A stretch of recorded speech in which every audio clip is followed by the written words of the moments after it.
حضرت عمر ہمیشہ کوشش کرتے ابو بکر سے آگے نکل جاؤں، ابو بکر سے آگے نکل جاؤں۔ ایک بڑھیا دیکھی، کہنے کہ اس کا نابینا تھی، کہا اس کی میں خدمت کروں گا، یہ ابو بکر کو تو پتہ بھی نہیں ہوگا، وہ تو خلیفہ ہے۔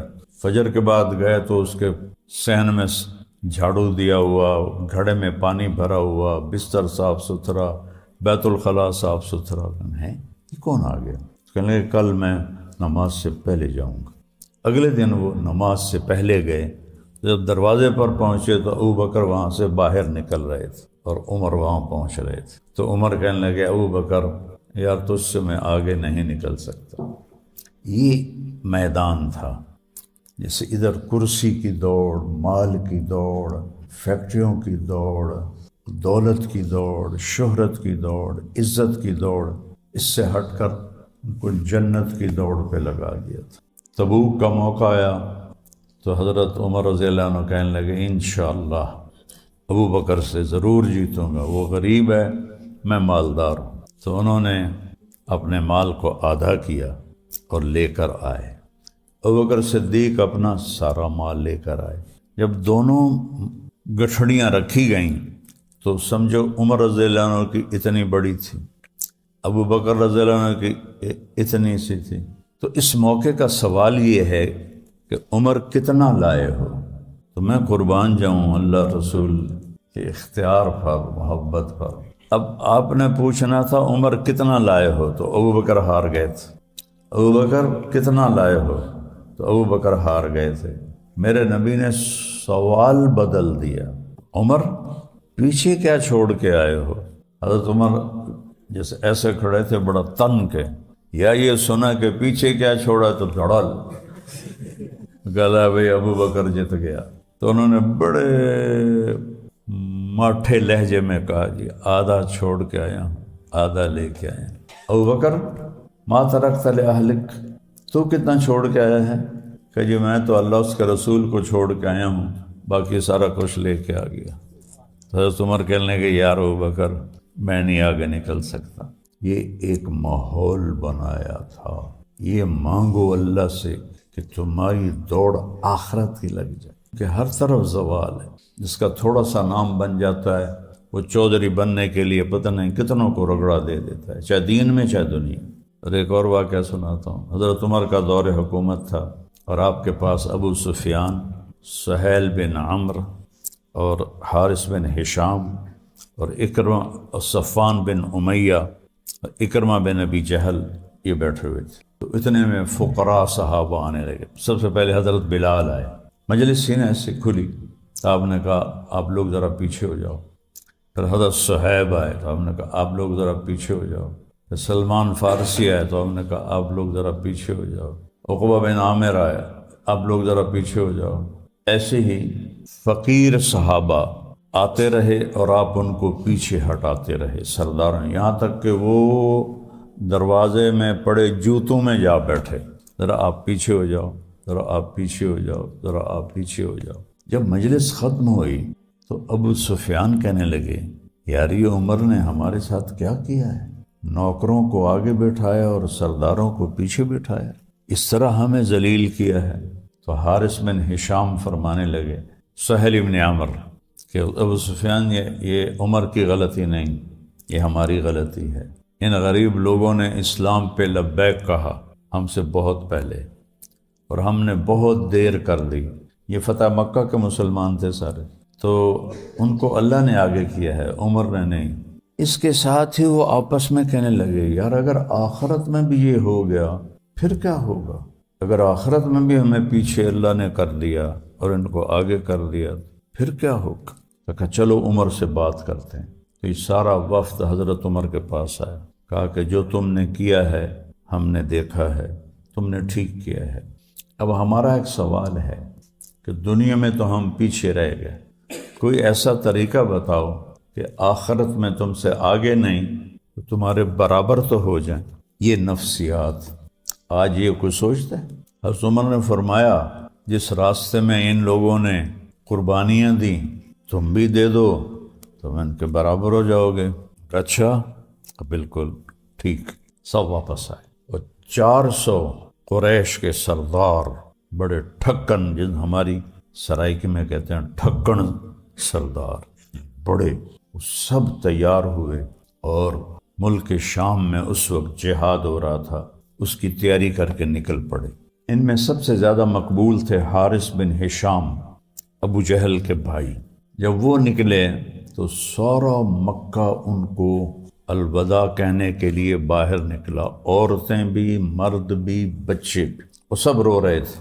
تو حضرت حارث کھڑے ہو گئے، کہنے لگے یا اہل مکہ واللہ ما ترکنا مکہ رغبتا عنہا ولا رغبتا عنکم، اللہ کی قسم مکہ اس لیے نہیں چھوڑا کہ اس سے کوئی محبوب اور شہر ہے، اور تم لوگوں کو اس لیے نہیں چھوڑ رہا کہ تم سے زیادہ کوئی محبوب لوگ ہیں، لیکن ایک پکارنے والے نے پکارا جس کی آواز پر ہمارے غلام آگے بڑھ گئے، ہم پیچھے رہ گئے، اور واللہ لو ان جبال مکہ تصیر ذهبا فانفقتها فی سبیل اللہ ما ادرکت مد شعیر انفقوا فی سبیل اللہ۔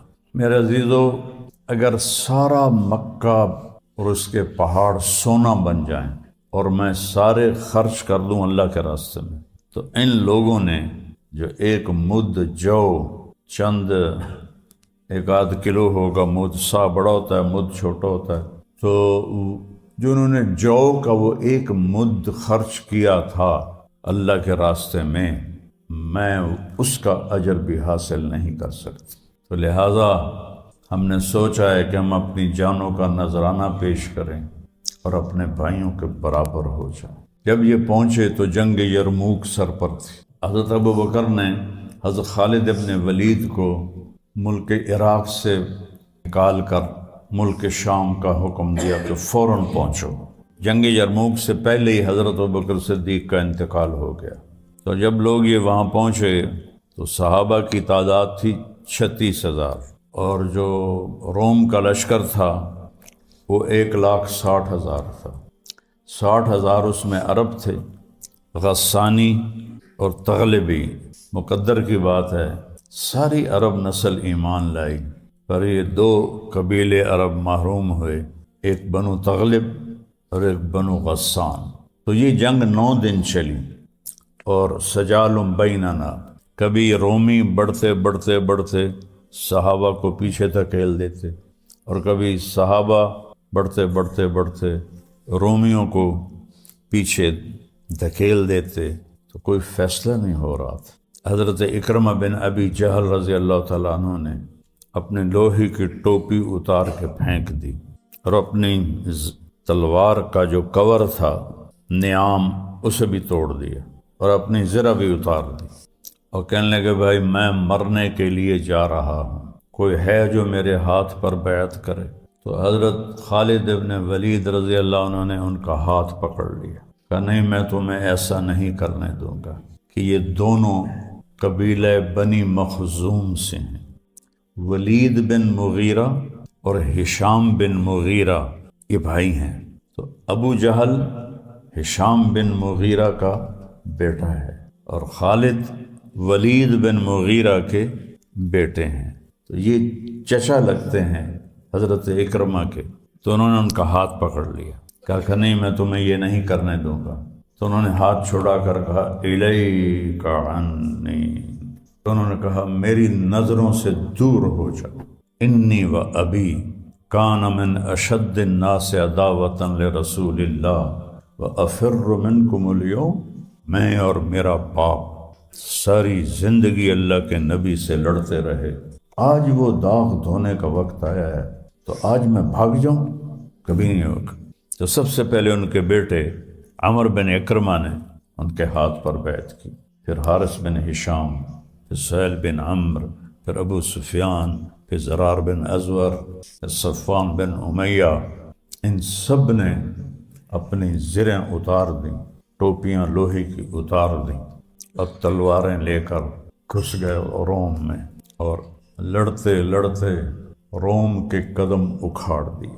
جب رومیوں کے قدم اکھڑے تو خالد ابن ولید فوراً پلٹ کے پیچھے آئے کہ ان 400 قریشیوں کا حال دیکھنے کے لیے۔ تو سب سے پہلے اکرمہ کے پاس آئے تو ان میں تھوڑی سی جان تھی، اور ان کے بیٹے عمرو وہ شہید ہو چکے تھے۔ تو حضرت خالد بے اختیار رونے لگے، تو انہوں نے حضرت اکرمہ کو اپنی گود میں لے لیا اور ان کے بیٹے عمرو کو اپنی پنڈلی پر ان کا سر رکھ لیا، اور حضرت اکرمہ کے منہ میں پانی ڈالا تو ان کی آنکھیں کھلیں۔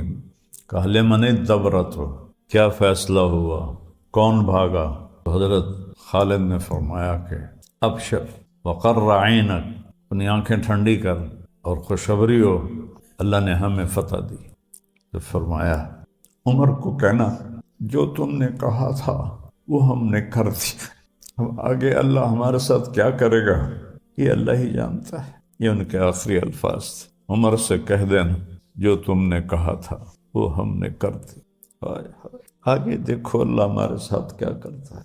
آنکھیں بند ہو گئی تو حضرت خالد بن ولید ایک دم غصے میں آ گئے۔ رب جب ناراضگی سے کسی سے بولتے تھے تو اس کی ماں کے نام سے بولتے تھے، خوشی سے بولتے تھے تو باپ کے نام سے بولتے تھے۔ تو یہاں خالد بن ولید نے فرمایا کلا زعم ابن الحنتمۃ اللہ نستشہد، حنتمہ کا بیٹا اب یہ نہیں کہہ سکتا کہ ہم نے اپنی جانوں کا نذرانہ پیش نہیں کیا۔ ان 400 میں سے اکثر شہید ہو گئے تھے، تھوڑے ہی بچے تھے۔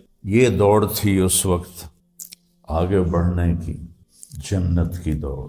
اقبال کا شعر ہے نا، تم ہو سراپا گفتار وہ سراپا کردار، تم ترستے ہو کلی کو وہ گلستان بکنار۔ تم خالی باتوں کے شعر ہو، وہ کردار کے شعر تھے۔ تم ایک کلی کے پیچھے ایمان بیچتے ہو، اور انہوں نے پوری دنیا کے گلستان کو ٹھوکر مار تھے۔ ہمیں ایک تیرے بارے کا آراؤں میں، خشکیوں میں کبھی لڑتے کبھی دریاؤں میں، دی اذانیں کبھی یورپ کے کلیساؤں میں، کبھی افریقہ کے تپتے ہوئے صحراؤں میں۔ شان آنکھوں میں نہ جچتی تھی جہاں داروں کی، شان آنکھوں میں نہ جچتی تھی جہاں داروں کی۔ کلمہ پڑھتے تھے ہم چھاؤں میں تلواروں کی، تجھ سے سرکش ہوا کوئی تو بگڑ جاتے تھے۔ تیغ کیا چیز ہے ہم توپ سے لڑ جاتے تھے۔ نقش توحید کا ہر دل پہ بٹھایا ہم نے، زیر خنجر بھی یہ پیغام سنایا ہم۔